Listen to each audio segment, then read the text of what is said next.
Baie welkom by Direk met Dirk, ons podcast hier in Mosselbaai en ek gesels hierdie week bietjie oor ons raadsbesluit wat ons gister geneem het by 'n spesiale raadsvergadering. Het ons voorstel begroting ter tafel gelê, asook ons geïntegreerde ontwikkelingsplan of ons IDP plan. Nou 'n IDP plan of 'n GOP plan maak voorsiening dat ons gemeenskap insette lewer. So ons begin volgende week en dit sal so vir 2 weke aangaan. Ons sal die datums ook beskikbaar maak en jy kan dit ook natuurlik op die munisipale Facebookblad maklik sien. Ons begin in Bochumsbaai en die formaat is van so 'n aard dat ons die publiek toelaat om in te kom en die idee rondom 'n GOP is dat u insette gee rondom wat u graag wil sien in terme van dienslewering, wat moet in die wijk gebeur. Dan natuurlik word daar wel verwagtinge dan nou gekweek, maar ek moet ook sê dat uit die aard van die saak is dit soos 'n wenslys en dat in terme van ons begroting kyk ons wat is bekostigbaar, wat kan uitgerol word. So ek weet, lede van die publiek word soms frustreerd as gevolg van die hele geïntegreerde ontwikkelingsplan of ons IDP proses, want hulle sê maar hulle vra vir goed en dit gebeur nie. Uit die aard van die saak het ons baie inwoners, baie versoeke en probeer ons kyk hoe kan ons regverdig in al die wyke oor die volle of groter Mosselbaai munisipaliteit, hoe kan ons in elke wijk verseker dat die basiese dienste goed gelewer word en dan natuurlik baie van hierdie ekstra versoeke wat dan ekstra dinge is wat ons doen om mense se lewens te verbeter.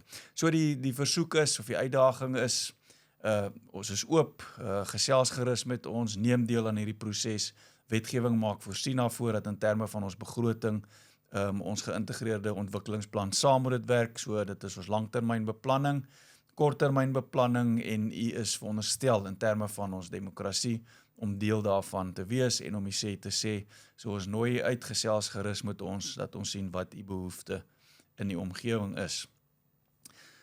I've got Ayabonga Slumgesa here with me today in our studio. So Ayabonga is a previous youth mayor of Mossel Bay 2-3 years ago already. 3 years, ne? 3, yeah. 3 years, times fly. So Ayabonga is actually studying to be an accountant, CA, and he's at Stellenbosch University. Obviously, we're very proud of him. He did very well in matric as well. And he's been one of the upstanding youth leaders also in Mossel Bay. In fact, just spoke about him at a previous engagement, without him knowing it, with some of the Salga staff. And we spoke about youth leaders, youth development, and mentorship, because I do believe that many times mentors can play a massive role in young people's lives, assisting, advising, and I believe that that's a shortcut also. I know that all experience comes at a price, so for me, learning from other people is a shortcut. I'm also trying normally to think how to be diligent and prudent. So also even in experience, I try to find ways how I can learn from other people without having to pay the penalties or the price for that myself. Ayabonga, your experience as one of our town council members, how did you experience it and what did you take from that? Yeah, hello. Thank you, Mayor, for that. What can I say after that introduction? I guess I am a good example of what young people can do if they take the opportunities that are given to them and then they use to their fullest potential. So as a young person, being involved in the JT, for example, has helped me a lot in building myself as a young leader and even as any leader, not just as a young leader, because I think I will take this the lessons that I got from being a junior town council throughout my life, and it helped me to be more involved in local government and government in general, and also to be more involved in civic issues, which helped me now to where I am. And I still take those very same lessons and experience from being a junior mayor. From being junior mayors, I've also been involved with the Junior Town Council from 2021 up until I was junior mayor in 2023. And also that helped me to be led because I was led from 2021 to 2022 up until I took the initiative to lead the council. So that helps me because now I've taken roles that make me be more led than lead, and that still helps me quite a lot in how to do that and keeps me connected with communities, and I try with the work that I do as I'm involved. As you mentioned, that I'm at Stellenbosch University, and there I'm involved with the Center for Social Justice, of which we are very much connected with working with the government in terms of criticizing the government at some points, and writing to them and working with them and see what the communities need and what the government needs and working with communities. So that all comes down to what I learned from the Junior Town Council and taking that opportunity and using it to the fullest potential. So when I became involved, and I want to ask you how you experienced it. When I became involved, obviously in a different role, but actually also in a similar role. You were just younger. So people, in my case, vote for you, and then they want you to change things and to deliver services and speak on their behalf. And then you all guns blazing, you walk in there and you think, now I'm going to change everything. And then you get to understand the reality of the system in which you work. What was your experience? I know it's not on the same level, but what was your experience of the bureaucracy on the one hand, and on the other hand in Mosse Bay, with the people in the administration that you got to know, who you worked with? How did you experience them and their competencies? Yeah, I think first, before in Mosse Bay, I think I have a perfect example of that.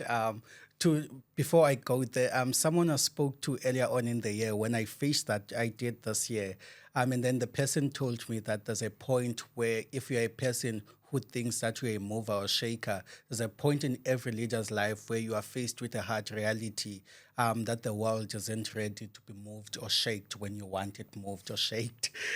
So I had an experience with that in a leadership role that I occupied from late last year, and which I ended up stepping back because I saw whatever I want to do in that space, it will not allow me. And then Simon Sinek speaks about institutional resistance or partners resistance or something, when the people you work with are not seeing the same vision as you are. But then since I'm a student first, before I'm a leader in any organization or something, I had to put my student life first and then had to step back from that role. But I have experienced that. I think it's quite a complex matter to work around. Yeah, I think I'm still learning on how to do that because I had my first reality check. So now most people I meet with, and especially leaders, I ask them, how did you deal with your first shock? Since everyone now who's in a leadership or who's been a leader has this reality shock. So maybe after this, I'm going to ask you how you dealt with your one, or you can go there now. Yeah, well, just in terms of being a leader and managing risk, if I can maybe share, since you've also mentioned Simon Sinek, I'll also love listening to him. And I'm not dead sure if it was him that mentioned it, but what was very revealing to me was somebody, and I think it was him, who mentioned that it's interesting that many times leaders are very resistant to change. Actually, normal people are very resistant to change. But what happens is, as you, as a leader, move up, many of them, the risk of losing what they've accumulated or the position they've gained or the power that comes with it becomes more, exponentially more. And the more that power becomes, the more afraid they become of losing it. So that's why it's very rare that you see leaders that's actually very bold and that's willing to make huge decisions or very difficult decisions because of the risk that's related with that. And for me, that was very interesting. Obviously, then coupling that with the bureaucracy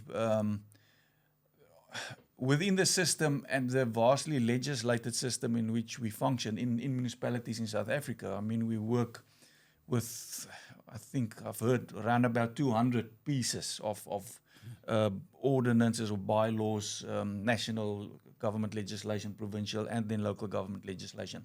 So you've got this whole network, and unfortunately some of these laws even contradict each other. So you've got a administration, and one can understand it because especially in Mosse Bay as well, if somebody did wrong, there's consequences for that person. So we've got very strict consequence management. So when you're working in a very regulated area, you expect leadership within that area. It's very difficult because you want innovation and you want people to show leadership, but it's regulated. And many times, then your administration, they're not willing to take the risk because they know if they make the wrong decision, there's going to be consequences and they've got a lot to lose. So that's why bureaucracies get so stuck in their ways. And I believe as a good leader, then you need to get your managers to trust the leadership. And that's why political stability is so important. If you do not have that political stability, your management and your leaders or managers on the administrative side, they're not willing to take any risks. But if there's that trust, then you can, in a way, overcome bureaucracy. And obviously then your political leadership also do not need to ask them for doing the wrong things. Your political leadership must then expect of them and trust them to do the right things. And then in that bit of freedom, then you want them to show leadership, innovation within that sphere of trust. And obviously then they still have to comply with legislation and so on. But that's the challenge within local government. And maybe you, as you were involved, you maybe also experienced that. The challenge is then for leaders to be innovative, to move fast and so forth, because you bog down with all these rules and compliance, and you're being measured and oversight by the whole community and politicians and so forth. Yeah, I think it's a good point that you mentioned that here, so that most residents can understand why most things do not happen maybe at the rate that we would wish for them to happen. Because as a leader also before, for example, voted leaders who are voted in, you make promises of what you'd like to do. And it's not that those things will never happen. It's just that then when you get into the space, you get into those barricades that you can't move at a rate that is fast enough. Yeah. Or you have to convince people to change. Yeah. And you have to convince them that the change is necessary, because apparently one of the hardest things in life is to tell someone that they need to change, and to tell that to someone who thinks whatever they've been doing is perfect. But also in life, having been a student, in mathematics, you can do something and understand it perfectly wrong the entire time and do it perfectly wrong, but without realizing it. But you'll find very difficult to adjust to the right method or use the right formula. So I think maybe it's a message that is not communicated enough to people. For example, now that it's going to be time for local government elections, I would like for people to tell me why they do not act fast enough. And these are the things that I want to hear, that to influence change in legislation, it's not that easy, it's not that fast enough. You do not just go and vote it in. You need to convince people that it's the right change. Yeah. Tell me, so as a student, I suppose you know that you're very privileged, and that there's a lot of young people who obviously cannot afford it to go and study, unfortunately. What is your message to firstly, maybe you can tell us, how do you experience being a student? And then secondly, what's your message to those who cannot go and study? Being a student is both very fun and difficult. Oh Lord, it's difficult, but fun at the same time. And now you find that in South Africa, the difficulty is not just affording higher education, is getting into higher education, and not because of the requirements or not meeting them, but because there's not enough space for everyone due to lack of universities in the space and something, and even lack of knowing of other career opportunities that people can go to. For example, I've met so many people who want to be medical doctors or something, but they do not know that you can be a biomedical doctor or something. Things that are out of the traditional route. It's unfortunate that we still find ourselves there, but we still find ourselves there. I mean, the government preaches every day about TVET colleges. I do not know how effective they are, or if there's enough investment going to TVET colleges. Recently, I interacted with Dr. Mimi Gondwe, who's the Deputy Minister of Higher Education, and she spoke about TVET colleges, that it's another route, and there's not enough technicians in the country. But I think once we reach the stage of China, maybe we can talk about enough opportunities for technicians.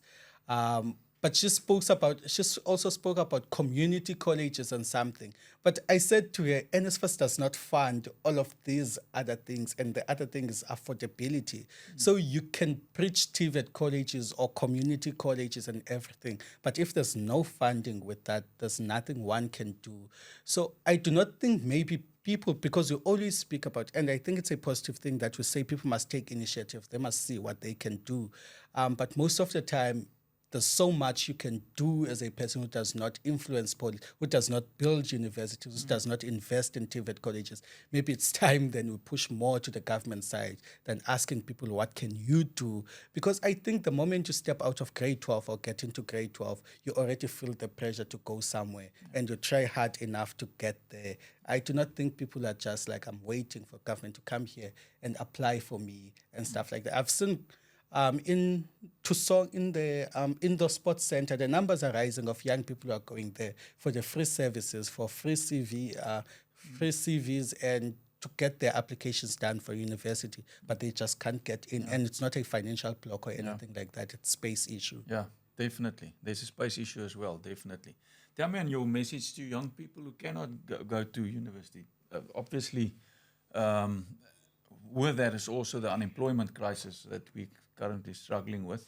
And according to me, the only way you're going to get out of that is by growing your economy. But what will your message, maybe we can end off, what will your message be to the young people out there who's just finished and they cannot get into university? Yeah, I always say, again, I think there are opportunities, other opportunities. I do not think there's too much of a lack. There is a lack, but I do not think too much of a lack for young people. The indoor against sports, the youth office offers internship short courses that you can do while you wait, while you apply, and everything that you can do to upskill yourself. It has a lot of short courses that you can do for free. And also online you can do for free. Now you can come to me and say that you can't afford data and everything. There are free computers at the Indoor Sports Center that you can use for that. I'm studying accounting, yes, but on the side, there are free courses online that I saw online on Twitter that you can find. And it's free. The one I was doing, it was leadership in project management, and it was done by Oxford University online for free. It was for 4 weeks. And I completed that one, which is an opportunity that you can do for free. So you can upskill yourself in the short term while you are trying to get somewhere. And that helps with experience and everything. Someone told me that if you volunteer long enough or job shadow people for long enough, by the time you find employment, you might find that you have 3 years of experience cumulative. Yes. So I think just to not sit back and cry a lot about, yes, do cry about it, but to not sit for, do something about it. Do something about it. Short courses are a thing, and I think they work. I love your input. While I was an entrepreneur, I did iVersity back then. Then it only started free online courses. I did quite a few. I only started studying when I became a counselor. So while being an entrepreneur, I did that. And then also another opportunity is we've got an entrepreneurial academy on the municipal website, also with various short courses for entrepreneurs. So as an entrepreneur, I would like also normally encourage the youth, do not wait for the government to look after you. You can do it yourself. Yes, you need to be innovative and there is risk and so on, but that's why you first need to do some of the courses. Maybe get a partner or somebody or a mentor once again who can assist you. But just start doing something. You can take very little, sell it, buy another one, sell it. That's one way. Obviously, there's various other ways. Everybody is not academics. Everybody cannot afford to go to university. That's the reality. But at the end of the day, I think with our youth, it needs to be innovative and willing to look for opportunities and then work hard at it. Can I just add this? Sorry. Yeah. Waitering is a good place to network. And I do not think a lot of people get that. It's not to just get there, serve customers. Yeah. It's quite a good opportunity to network. I did waitering when I was in high school part-time. Yeah. And I got a lot of opportunities Yeah. through that, meeting people by serving Yeah. them, and then the input they put in my life and what I gained Yeah. from them. Yeah. Very true. So you must be humble enough to start at the bottom and take any work. And I can also attest to that. That's what I did. I sold stuff. I sold fish and. So when I was young, that's the place to go. Just be humble enough and get your hands dirty and try to see how you can lift yourself to the next level, then to the next level. Obviously, build relationships, network, and just better yourself through information. And luckily, we're in the information age. Like you say, we've got various hotspots, Wi-Fi hotspots, where people can gain access to the internet, to data, and these courses are there. So it's just a case of doing it yourself and getting out there and start working. So Bonga, welcome back then in Mosse Bay. I know it's only for the holiday and it's a short holiday this time around. But from my side as well, good luck with the studies. And we are very proud of our youth, and especially our youth leaders who go out from Mosse Bay, who grab the opportunities that they get to go and study and make a success from that. I know you also work closely together with Prof. Tuli Maronsela. So I know that she likes Mosse Bay, so please send her also our regards. We've got great respect for the work that her team is also doing, and I know you're part of her team. So yeah, we wish you luck.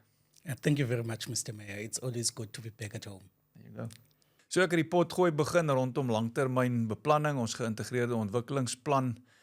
So natuurlik het Mosse Bay 'n strategie. Ek het al baie gepraat oor ons groeistrategie, oor die 5 pilare en oor ons langtermynbeplanning. Mosse Bay is bekend vir ons langtermynbeplanning in terme van infrastruktuur ensovoorts, maar deel van ons strategie is ook hoe kry ons naam daar buite in die internasionale gemeenskap om sodoende ons ekonomie te groei. Ons grootste epidemie tans in die land is werkloosheid. En al hoe jy dit kan teenwerk is om jou ekonomie in die gang te kry sodat besighede die probleem kan help oplos, want regering kan nie die probleem oplos nie. Ons het net soveel mense wat ons kan in 'n werk sit of in 'n werkplaas om ons gemeenskap te dien, maar dit is die privaat sektor op die einde van die dag. En ons weet ook dat klein sake oor die land heen is eintlik die groot drywer van groot volumes werkskepping en werksgeleenthede. So wat ons in Mosse Bay doen is natuurlik onder andere die Ironman, Iconic Mosse Bay, ons skepe wat inkom, ons passasiersskepe wat inkom, om sodoende internasionale name recognition van Mosse Bay te groei.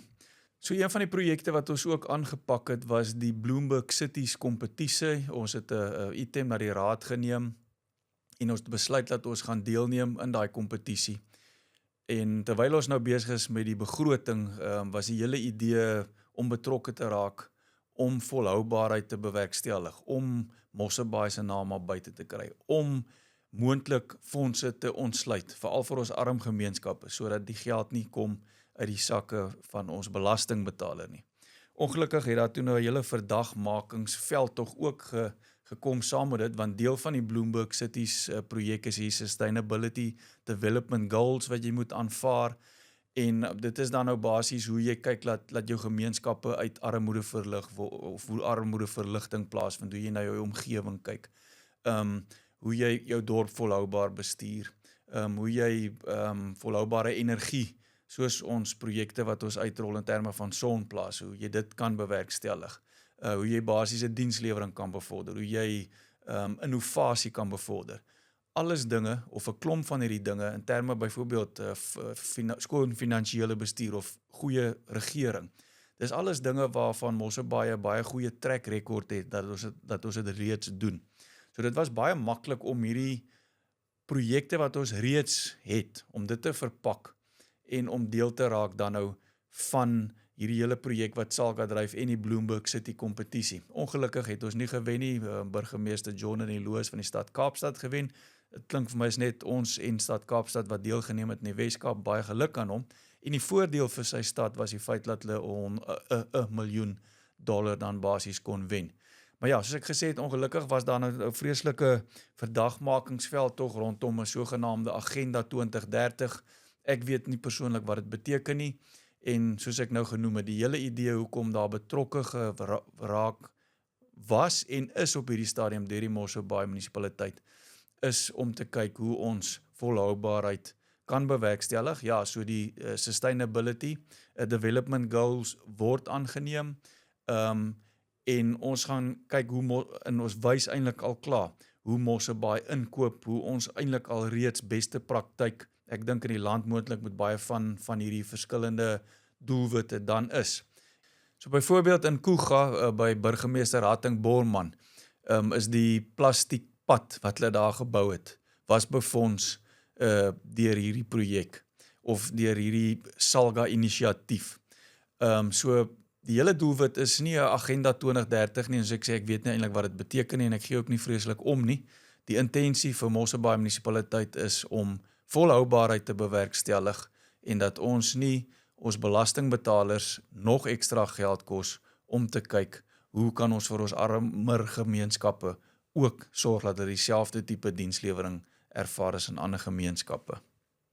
Dit was dan ons podcast vir hierdie week, direk met Dirk, en ons gesels weer volgende week.